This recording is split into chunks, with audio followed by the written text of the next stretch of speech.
एक तारी संगे एक रूप झालो, आम्ही विठ्ठलाच्या भजनात न्हालो, आम्ही विठ्ठलाच्या भजनात न्हालो. लोणंदमधील माऊलींचे आगमन. आज आषाढ महिन्याची अमावस्या. ज्येष्ठ अमावस्येला लोणंद नगरीत माऊलींची पालखी दाखल होते. बघता बघता माऊलींसमवेत निम्मा टप्पा गाठला. पुणे जिल्ह्यातून सातारा जिल्ह्यात माऊलींचा मुक्काम आला. आता सोलापूर जिल्ह्याकडे जाण्यापूर्वी लोणंदच्या रिंगण आणि मुक्कामाचे वैशिष्ट्य महत्त्वपूर्ण आहे. ज्या पालखीचे स्वागत आज आपण सातारा जिल्ह्यात करणार आहोत, त्या पालखीला कर्नाटकातूनही मानले जाते. कानडाहू विठ्ठलू कर्नाटकू हे जे अभंगातील वर्णन आहे, त्याची साक्षच या वारीतील पालखीत मिळते.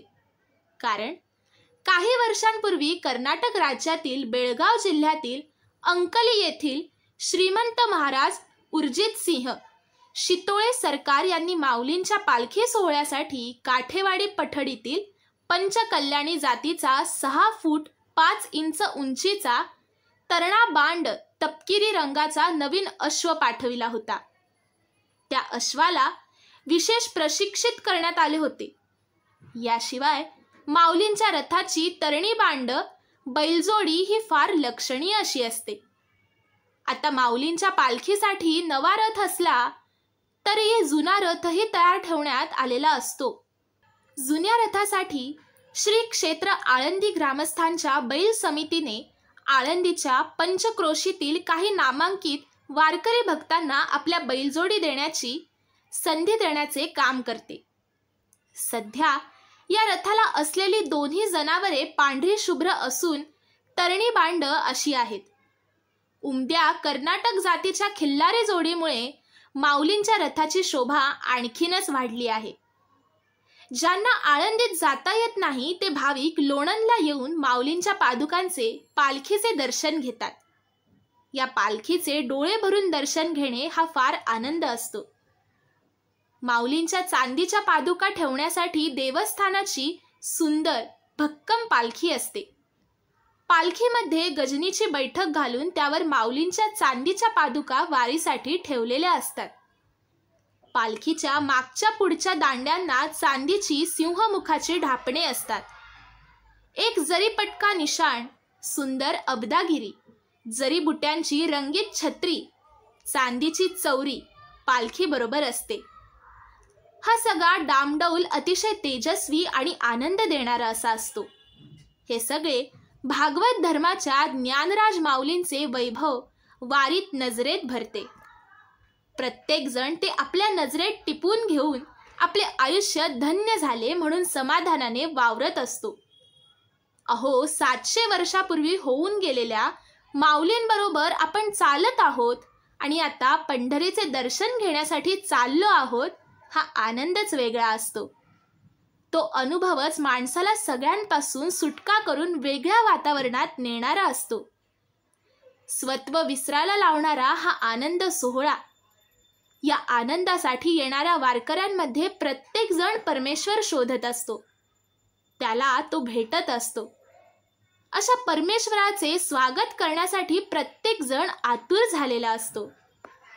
आज लोणंदमध्ये हाच आनंद ओसंडून वाहत आहे. लोणंदची बाजारपेठ एरवी लालबुंद कांद्यांनी भरलेली असते, पण या 2 दिवसात या लाल केशरी आनंदाने वारकऱ्यांनी भरून गेलेली असते. बाजारपेठेत टनाने ओतलेले कांदे म्हणजे लाखोंची संख्या असते. त्या कांद्यांच्या संख्येपेक्षा या वारकऱ्यांची आणि त्यांचे दर्शन घेणाऱ्या भाविकांची संख्या असते. संपूर्ण सातारा जिल्हा आजच्या दिवशी लोणंदमध्ये दर्शनाला येत असतो. आळंदीहून पांडुरंगाच्या भेटीला माऊलींची जाणारी पालखी दिंडी लाखो वारकऱ्यांचे जाणे पाहणे म्हणजे आनंद सोहळा असतो. त्याचे पुन्हा पुन्हा स्मरण करावेसे वाटते. सिंह जसा आपल्या मार्गाचे अवलोकन करतो तसे आपण किती पावले चालत आलो याचे स्मरण अमावस्येला लोणंद मुक्कामी केले जाते. म्हणजे ते आपणहून होते. आता एकादशीला फक्त 11 दिवस राहिले. आळंदीहून झालेले प्रस्थान आणि आज गाठलेला टप्पा यावर तो नकळत नजर मारतो. प्रस्थान. म्हणजे श्री ज्ञानेश्वर माऊली पंढरीच्या पांडुरंगास भेटण्यासाठी निघणार तो दिवस. ज्येष्ठ वद्य 8. हा, काय काय पाहिले या दिवशी आपण? कुठपर्यंत आलो आपण? या दिवशी प्रस्थानाचा मंगलमय कार्यक्रम दुपारी 4 वाजता पार पडला. सर्वप्रथम हैबतराव बाबा यांचे वंशज बाळासाहेब पवार आरफळकर यांनी माऊलींचे घोडे आणून त्यांची आरती केली. नंतर श्री ज्ञानेश्वर महाराज संस्थानचे विश्वस्तांकडून आणि पालखी सोहळा प्रमुख यांच्या हस्ते पूजा व आरती करण्यात आली. देवस्थानचे विश्वस्त, मानकरी, दिंडी प्रमुख, समाजातील प्रतिष्ठित मंडळींचे श्रीफळ, प्रसाद, हार देऊन स्वागत करण्यात आले. ज्यांच्या पूर्वजांनी माऊलींची इमाने इतबारे सेवा केली अशा सेवेकऱ्यांना मानाचे पागोटे देवस्थानकडून बांधण्यात आले. सगळ्यांच्या तोंडावर आनंद देऊन माऊलीची पालखी निघाली. हे सगळे या 2 दिवसांच्या मुक्कामात वारकऱ्यांच्या नजरेसमोर असते. लोणंदमधील होणारे रिंगण हा फार मोठा सोहळा असतो. आता प्रत्येकाची नजर त्या रिंगणाकडे लागलेली असते. शून्यातून निर्मिती झालेल्या या विश्वाचे दर्शन या रिंगणात घडते, म्हणून प्रत्येकजण शून्यात नजर लावून बसतो.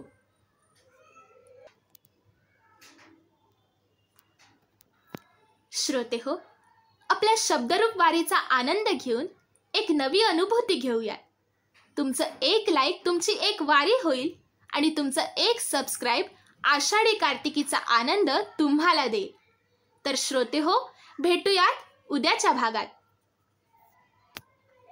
रामकृष्ण हरी रामकृष्ण हरी रामकृष्ण हरी रामकृष्ण हरी रामकृष्ण हरी रामकृष्ण हरी.